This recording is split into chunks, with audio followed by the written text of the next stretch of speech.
Suman TV Karimnagar. నేను మీ అనిల్. ప్రస్తుతం నేను కరీంనగర్లోని 2 టౌన్ స్టేషన్ వద్ద ఉన్నాను. సో నేను ఇక్కడ వచ్చిన సందర్భం ఏంటంటే కరీంనగర్లోని మాతా శిశు హాస్పిటల్లో 3 రోజుల పసికందు కిడ్నాప్ గురైంది. తేజస్ అకాడమీ స్థాపించిన 12 సంవత్సరాల్లో 1918 డిఫెన్స్ ఉద్యోగాలతో పాటు ఇంటర్లో రాష్ట్ర స్థాయి మార్కు సాధించి తెలంగాణ నెంబర్ 1 గా నిలిచిన తేజస్. అదే బీహార్ రాష్ట్రానికి సంబంధించినటువంటి దంపతులు వృత్తిరీత్యా కరీంనగర్లో ఇక్కడ జీవనం సాగిస్తారు.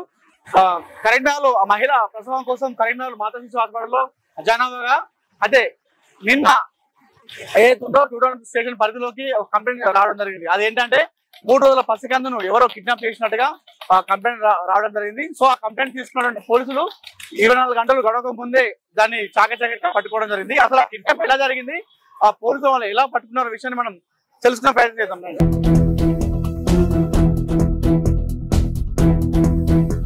సో కిడ్నాప్ విషయంపై మనతో మాట్లాడడానికి ప్రస్తుతం మనతో ఉన్నారు కరీంనగర్ 2 టౌన్ సిఐ వెంకటేష్ గారు. సార్తో మాట్లాడదాం. సార్ నమస్కారం.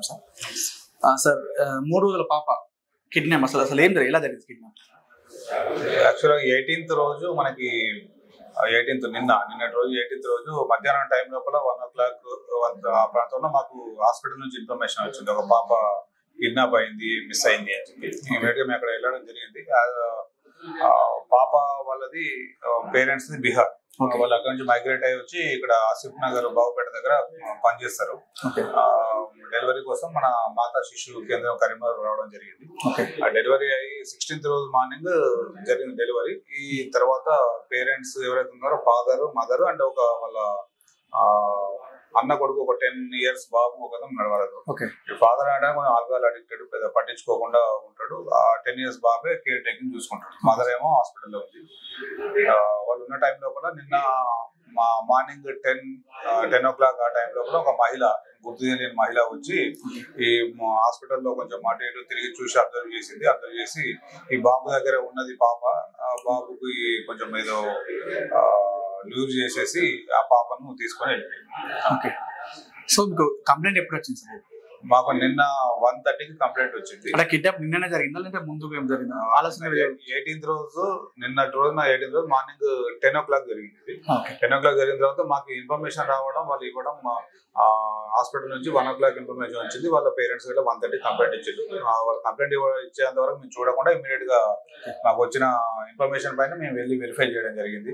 మాకున్న టెక్నికల్ ఎవిడెన్స్, సీసీ ఫుటేజ్ కావచ్చు, ఇంకా అదర్ టెక్నికల్ ఎవిడెన్స్ ద్వారా ఫాలో అప్ చేయడం జరిగింది. ఓకే సార్, ఎక్కడ పట్టుకున్నారు, మీరు ఎలా పనిచేస్తారు దీనిపైన?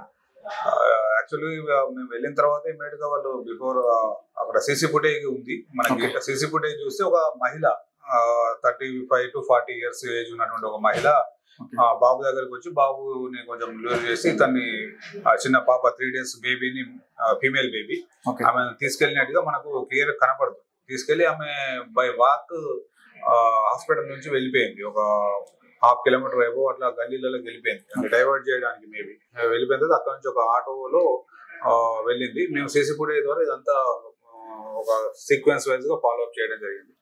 ఆటోలో ఎక్కింది మాకు కనపడింది. తర్వాత మేము ఫర్దర్ గా ఆటో డ్రైవర్ ని ఐడెంటిఫై చేసి అతని ద్వారా బస్ స్టాండ్ లో దించొచ్చిన అంటే బస్ స్టాండ్కి వెళ్ళడం జరిగింది. బస్ స్టాండ్ లోపల కూడా ఎక్కడ బస్ ఎక్కారు ఏంది అని చూస్తే ఫర్దర్ జమ్మికుంట బస్ ఎక్కి జమ్మికుంట వైపు వెళ్ళారని చెప్పి తెలిసింది.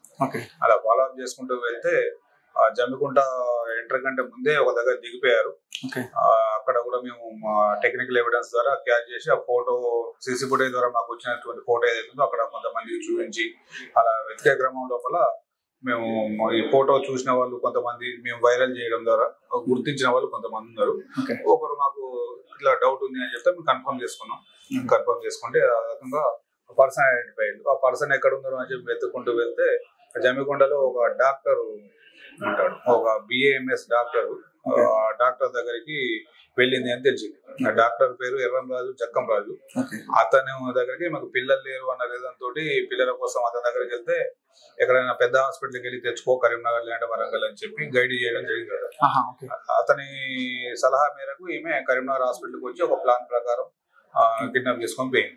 ఆ తర్వాత మళ్ళీ అతను మార్నింగ్ వచ్చేటప్పుడు అతని దగ్గరికి వెళ్ళి గైడ్ చేసుకొని వచ్చింది. మళ్ళీ తర్వాత బేబీని తీసుకొని కిడ్నాప్ చేసుకొని పోయిన తర్వాత కూడా అతని దగ్గరికి వెళ్ళింది. వెళ్ళి అతనికి దగ్గర అతను డాక్టర్ కాబట్టి మీకు బేబీకి ఫీడింగ్ ఇట్లా పట్టించి వెళ్ళిపోమని చెప్తాడు. వెళ్ళిపోమని చెప్తే వాళ్ళ ఇంటికి వెళ్ళిపోతుంది. దగ్గర బసన్న దగ్గర తక్కల్లపల్లి అని అక్కడికి బస్ ఎక్కి వెళ్ళిపోతుంది అన్నమాట. ఇది మేము ఆ ఎవిడెన్స్ ద్వారా అక్కడికి వెళ్ళి నైట్ పట్టుకోవడం జరిగింది. కిడ్నాప్ గల కారణం ఇదే. సో పిల్లల పైన పేరెంట్స్ ఎన్నిసార్లు చెప్పినా కూడా కొంచెం అజాగ్రత్తగా ఉంటున్నారు. ఇలాంటి మళ్ళీ ఒకసారి మీరు ఏం చెప్తారు? పిల్లల పట్ల అజాగ్రత్తగా రొటీన్ కోర్సు లోపల బిజీ ఆఫ్ లైఫ్ వల్ల కొంతమంది అజాగ్రత్త పడుతున్నారు. అజాగ్రత్త ఉండడం అనేది చిన్నపిల్లలకు తెలిసి తెలియక ఇప్పుడు ఈ ఇష్యూలో కూడా మేము గమనించింది.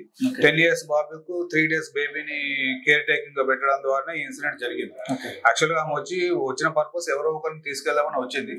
బట్ ఈ బేబీని తీసుకెళ్ళడానికి కారణం మాత్రం అక్కడ ఈ చిన్న బాబు కదా, ఈజీగా తీసుకెళ్ళడానికి ఈజీ అయింది. అదే మిగతా వాళ్ళ దగ్గరికి కూడా వెళ్ళి ఆమె అంతా హాస్పిటల్ మొత్తం తిరిగి వార్డ్స్ అని తిరిగి సర్చ్ చేసింది. ఎక్కడ కొంచెం పేరెంట్స్ కేర్ టేకింగ్ తక్కువ ఉంటుందో వాళ్ళని చూద్దామని. అందరూ అలర్ట్ గా ఉన్నారు కాబట్టి ఏం అవ్వలేదు. ఇక్కడ అలర్ట్ గా లేరు కాబట్టి జరిగింది. అంటే దీనికి బికాస్ పేరెంట్స్ అనేటోళ్ళు ఫస్ట్ ఆఫ్ ఆల్ మీ పిల్లల గురించి అలర్ట్ గా ఉండాలి. ఏం జరుగుతుంది ఏంది అనేది కొంచెం కేర్ టేకింగ్. అప్పుడప్పుడు ఇట్లాంటివి జరుగుతాయి. అఫ్ కోర్స్ ఇందులో ఎటువంటి ఆమె పర్సనల్ రీజన్స్ తోటి ఆమెకు పిల్లలు లేరు కాబట్టి పిల్లల కోసం వచ్చి తీసుకెళ్ళడానికి వచ్చింది తప్పితే గ్యాంగ్లు అట్లాంటివి అయితే ఏమి లేవు. అంటే ఇంతకుముందు మనకు వాట్సాప్ లలో వైరల్ అయినట్టు వేరే ఎక్కడి నుంచో బయట నుంచి గ్యాంగ్ వచ్చింది అట్లాంటి కిడ్నాపింగ్ గ్యాంగ్ అయితే కాదు ఇది.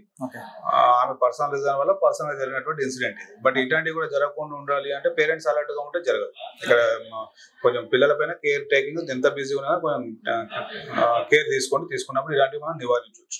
మొత్తానికి పసికందు కిడ్నాప్ విషయంలో చాకచక్యంగా వివరించిన పోలీసులు 24 గంటల్లోనే ఆ కిడ్నాప్ విషయాన్ని చేజెక్కించారు. సో పిల్లల పట్ల పేరెంట్స్ జాగ్రత్త ఉండాలని పదే చెప్తున్నారు పోలీసులు. తమకు ఎలాంటి అనుమానం కలిగినా తమ పిల్లల పట్ల కానీ కనిపించే బయట కూడా ఎలాంటి వాళ్ళకి అనుమానం కలిగినా కానీ పోలీసులకు వెంటనే సమాచారం అందించాలని చెప్తున్నారు. కెమెరా పర్సన్ చరణ్తో అనిల్, సుమన్ టీవీ, కరీంనగర్.